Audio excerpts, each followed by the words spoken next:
After 20 long years of pain, heartbreak, humiliation, and endless mocking, Arsenal are finally champions of the Premier League again. For 3 consecutive years, they came painfully close. 3 years of finishing second, 3 years of hearing the same jokes, the same criticism, the same accusations that they would never get over the line. But this time they didn't break. This time Arsenal rose above everything and conquered the hardest league in the world. A league where clubs are not simply worth millions, but billions. And without a doubt, 2026 will forever be remembered as one of the greatest years in the history of Arsenal. And what a beautiful feeling it is. And for people calling Mikel Arteta a fake Pep, they completely misunderstand how elite football actually works. Some fans genuinely believe Arteta went to Manchester City to receive secret lessons from Pep Guardiola, as if Guardiola spent his days personally teaching people how to coach. That couldn't be further from reality. At the highest level of football, managers are under enormous pressure every single day. Guardiola wasn't looking for students, he was looking for people capable of helping him win. People who could handle the tactical preparation, the analysis, the training details, and the exhausting day-to-day work required to dominate modern football. To become assistant manager under someone like Guardiola, you already need to be extremely intelligent tactically. You need to bring value immediately. You don't get handed that role because you are inexperienced. You get it because you are already elite at what you do. If becoming Pep's assistant automatically made someone a genius coach, then every analyst and staff member at Manchester City would become another Guardiola. Football doesn't work like that. Arteta wasn't sitting there as a student waiting for lessons. The relationship benefited both sides.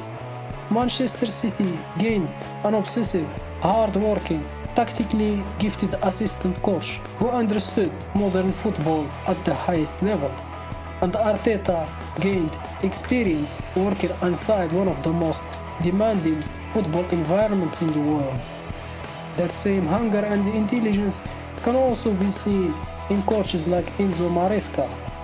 What made Arteta special was never imitation, it was his mentality, his discipline, his attention to detail, and his relentless obsession with building a winning team. And for those who keep calling Arsenal butlers, it's time for a serious reality check. Because that narrative ignores everything the club has actually gone through over the last 2 decades. Arsenal weren't operating with unlimited resources. They weren't backed like financial giants. They weren't even benefiting from a global fan base concentrated in one dominant football city. They've had to compete in a league where the financial gap is massive and every advantage matters.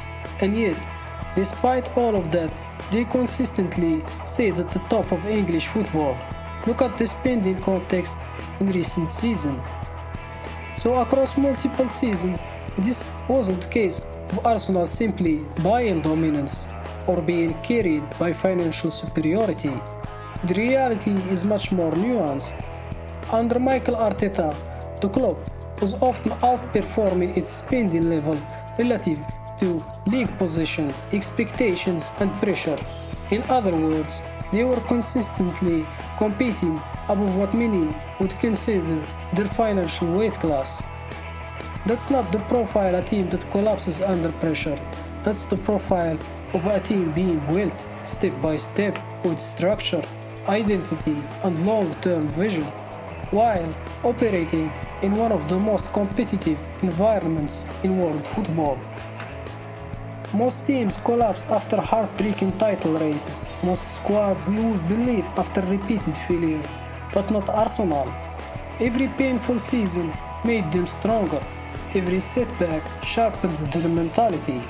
They didn't have the biggest stars. They didn't have the most glamorous squad. They didn't have unlimited money, but they had something stronger: belief, discipline, structure, work ethic, sacrifice, and complete trust in each other. Even their football was mocked. People laughed at their system. They called it haram ball. Yet week after week, Arsenal dominated match, controlled games, created chances, and proved they were one of the most organized teams in Europe. The list of bandits, rival fans, and ex-players who doubted this team is endless. And that's exactly why this victory feels so satisfying. Because Arsenal proved something beautiful. Hard work can defeat talent. Unity can defeat ego. Discipline can defeat chaos. This title is bigger than football. It's a message to everyone watching around the world. If you sacrifice, stay patient, and continue fighting for your dream, your moment will eventually come. Even during the years they lost the title to Manchester City, I believed Arteta was the best coach in the Premier League. From a neutral perspective, there were things Arsenal had that many elite clubs were missing.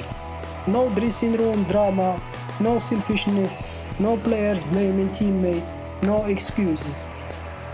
Every player fought for the badge. Every player respected the system. Every player remained tactically disciplined. And maybe the most impressive thing of all was seeing stars like William Saliba, Declan Rice, and Bukayo Saka completely buy into the project instead of chasing headlines and transfer rumors. They believed in Arsenal, they believed in Arteta, and now they are champions.